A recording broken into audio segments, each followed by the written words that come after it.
MCAS season is upon us. We're going to use the acronym ABC. Hopefully that this is nice and simple so we can remember exactly what we're supposed to do. Step 1 is analyze our question. Step 2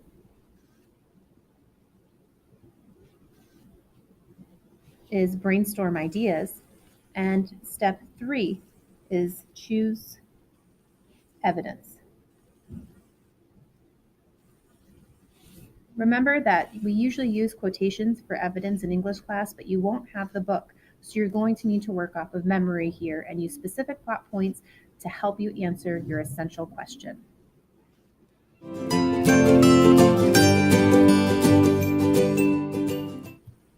All right, so we've already done A, which is analyzing our question, and here we have our essential question highlighted. So we're ready for part B, which is brainstorming. And I know that this seems inconsequential to writing your entire essay, but the MCAS isn't timed, so you have the luxury of going through, taking your time, and really brainstorming the different ideas that you have. I'm going to show you a couple of different ways that you can brainstorm your essay. If you're a more visual thinker, so you remember pictures better than you remember words, it might be a good idea to do something that's like a mind map, where your main idea is going to be here in the middle, and then you have your body paragraphs in each of these bubbles, and you can even branch off with more evidence as you keep planning. If you're a more linear, is do bullet points. So each of your body paragraphs can have bullet points, or if you want to get even more specific, you can do a specific outline. So you'd have your topic sentence here, your evidence here, and then your analysis following it for each body paragraph that you have. You can also do a chart. So what we've been practicing with are 6 boxes all together, where you have body paragraph 1, body paragraph 2, body paragraph 3. You put your evidence here, and then your explanation here.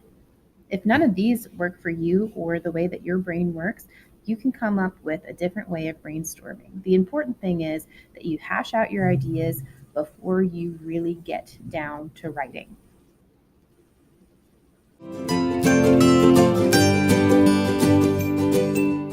So for you visual thinkers, you might want to use something that's a little bit more like a bubble map. So you're going to have the title and author in the middle here, and then your 3 body paragraphs. For each body paragraph, we have to come up with some evidence. So we've moved on to C.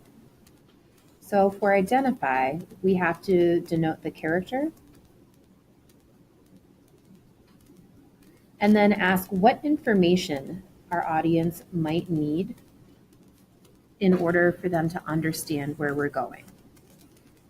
Then describe. So again, we're thinking of specific plot moments that might prove that our character is odd or different. You might even want to use a comparative character.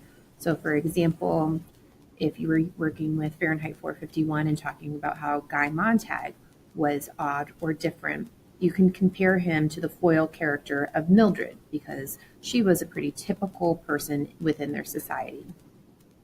Lastly, explain. And again, this is where you want to get to your big idea. You can connect to theme, text structure, but again, you want to deal with the work as a whole. So make sure any evidence that you're bringing up is really going to connect to the main point that you're making within this paragraph. It's really important. More linear thinkers might want to think about doing either a bulleted list or something a little bit more like this, which is just a general outline. So you can see that we still have our 3 body paragraphs, and now we have to choose the evidence that we're going to use for each piece of this.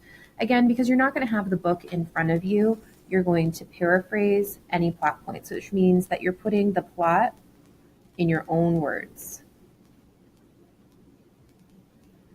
For describe, again, we're talking about how the character is odd or different.